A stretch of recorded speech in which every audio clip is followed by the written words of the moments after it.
Good afternoon, everyone. Great to be with you today for our weekly live update.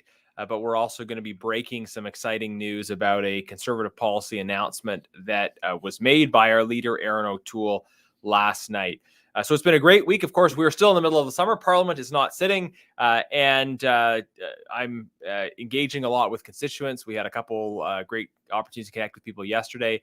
I visited the Industrial Heartland Association headquarters in my riding.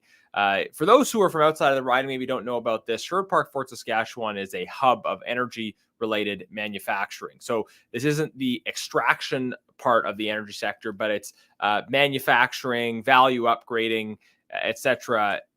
That comes kind of downstream from actual extraction of oil and gas. So we talked about a few different government policy issues about how the government's approach to plastics is failing, and it's hurting the development of our national economy. We talked about the need for pipelines, obviously. Also, yesterday we had the Premier in Alberta speaking at a Chamber of Commerce event, so it was good to hear his take on the challenges and opportunities facing Alberta.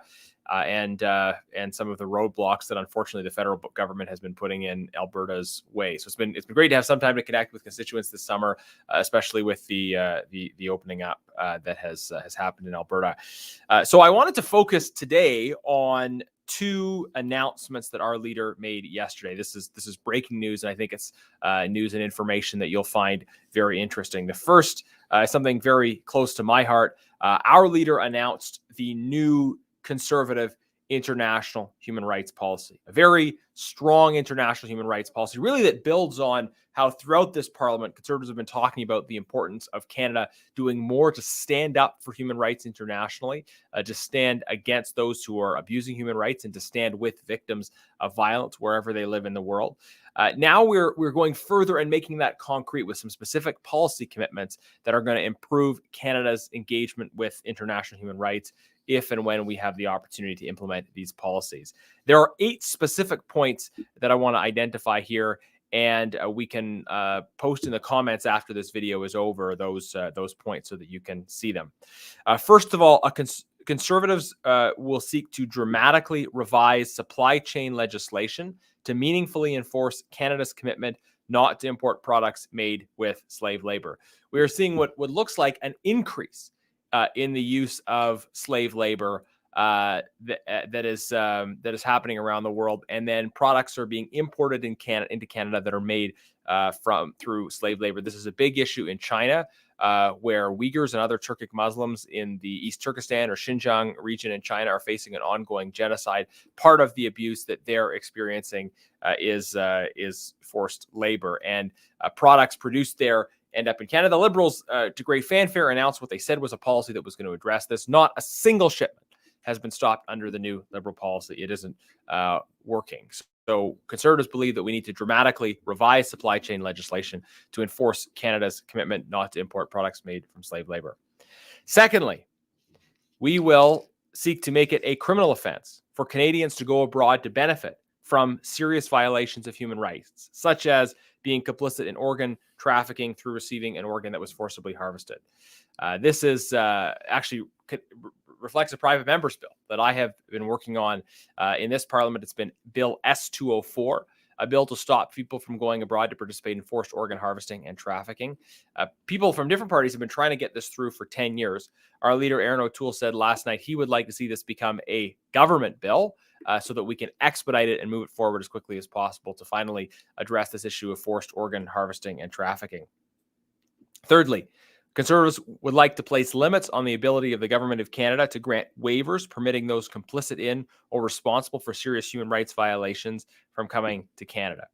So right now, if people that are involved in war crimes, serious violations of human rights, they may be barred from coming to Canada, or they may be subject to consequences when they come here. In the past, the Trudeau government has been willing to provide waivers to allow gross human rights abusers to be able to come to Canada. We would limit the ability of governments to provide those waivers. Fourthly, Conservatives would like to see legislation requiring the Minister of Foreign Affairs to table an annual report in Parliament outlining the work of the government to protect and promote human rights and democracy. So a mechanism of direct accountability to Parliament on human rights issues. We would like to require the government of Canada to maintain a public list of prisoners of conscience of particular concern and create mechanisms by which citizens can petition to add names to this list. So these are the cases of individuals who, because of their political speech, maybe they're a human rights advocate, maybe a religious figure, that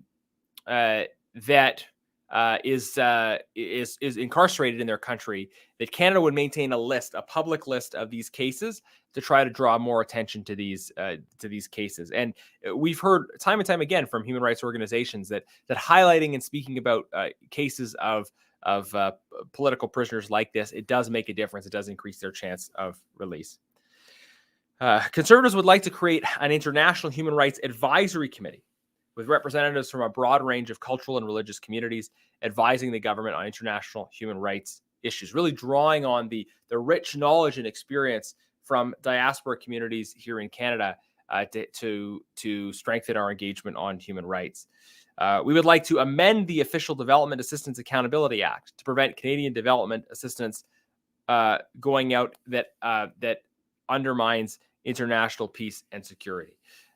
Very important. Under the Liberals, we're giving aid through the so-called development bank, the Asian Infrastructure Investment Bank, which is really a Chinese state-controlled mechanism that is seeking to advance the Belt and Road Initiative, China's kind of neo-colonial agenda for more control beyond its borders. So we would withdraw Canada from the AIIB and ensure that any development assistance we have going forward is really focused on helping the world's most vulnerable and doesn't end up advancing the sort of strategic interests of the Chinese government or other such actors.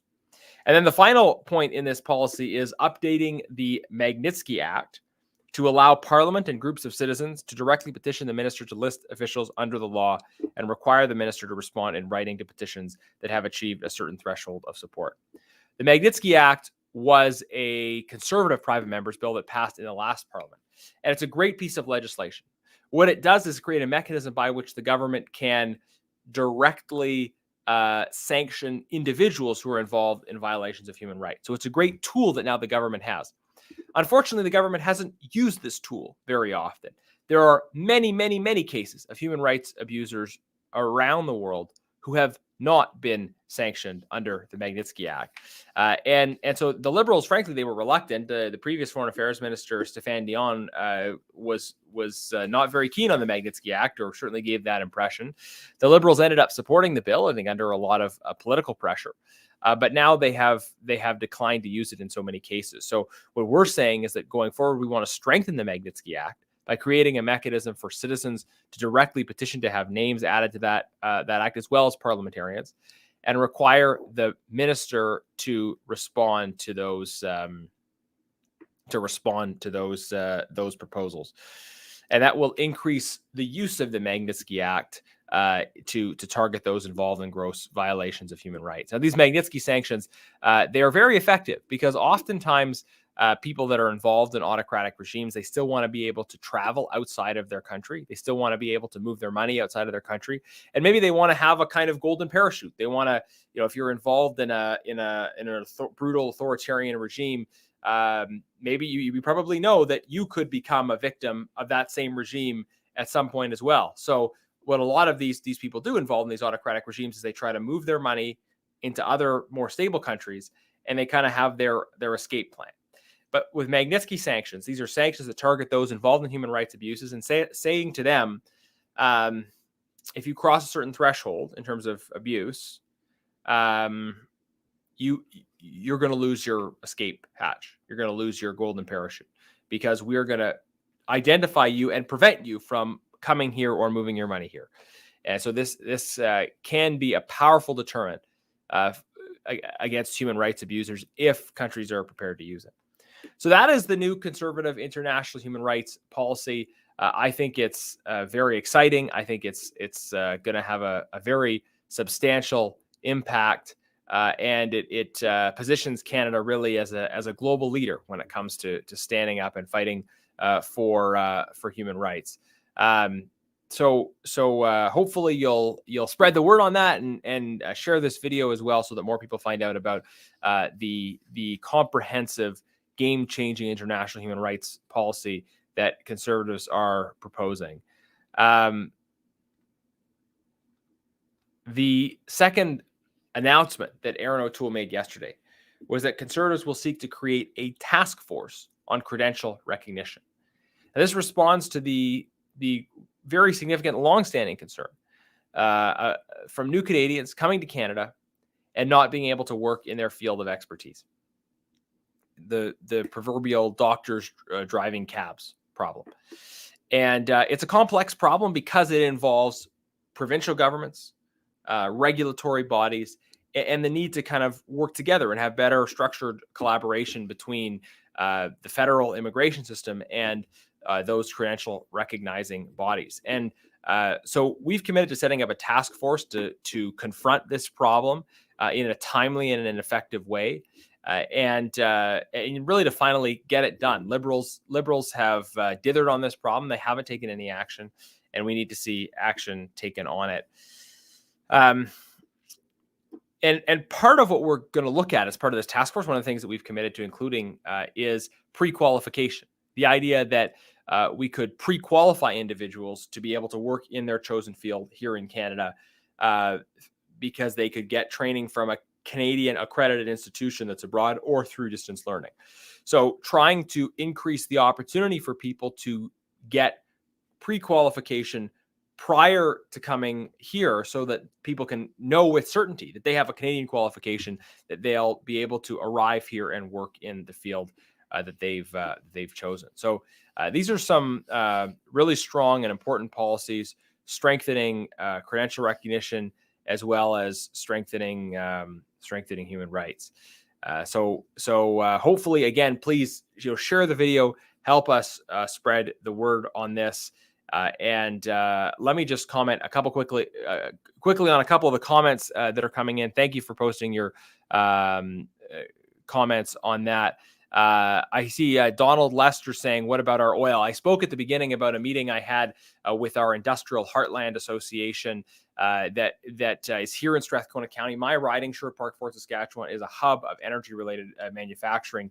And so advocating for pipelines as well as changes to the regulations that Liberals are pushing forward with respect to plastics is very important for securing our prosperity going forward.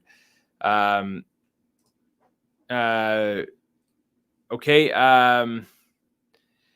We got Brian Switzer saying, what about leave those who are known criminals in their countries? Don't welcome them to Canada. Brian, this is part of what the Magnitsky Act does. The Magnitsky Act allows someone to be sanctioned who's involved in gross violations of human rights, and therefore they're not able to come to Canada or move their money here. And Conservatives have been calling for the increasing use of the Magnitsky Act against foreign criminals. The Liberals have been very reluctant to do that. And so what we're proposing as part of our new human rights policy is to create a mechanism by which citizens and parliamentarians can petition to have individuals added to the list of those on the Magnitsky sanctions list. And then one more comment here. We'll go to Alfred Lightfoot, who said, stop bringing oil from Saudi and use our own. Absolutely. This is why we need to build pipelines, right? And this is a key differentiating point. We've got four parties that are trying to stop the development of jobs and opportunity in Canadian's energy sector. The Liberals, the NDP, the Greens, the Bloc. There's one party, the Conservatives, that believes in all regions, all sectors of the country growing and prospering together. And that reflects the fact that we still need and use energy resources, right? In Eastern Canada, there's a lot of importing of foreign oil, and we should be doing more to connect Canadian resources, Canadian development with markets in other parts of Canada. And that means putting the conditions in place to build pipelines. It means repealing Liberal bills C-48 and C-69.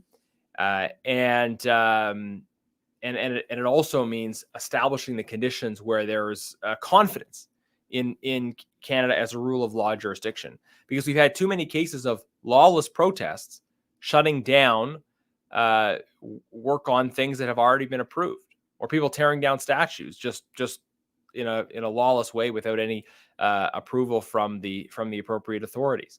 And we need to restore confidence in Canada as a rule of law jurisdiction, and that'll be a big part of bringing back investment, jobs, and opportunity. So, for a strong economy, as well as these important credential recognition and human rights policies, I will continue to advocate for you. Thank you for watching. We do weekly live videos. We will stop doing the weekly live videos if an election is called. I'll probably do some live videos, but on a bit more of an ad hoc basis during the election.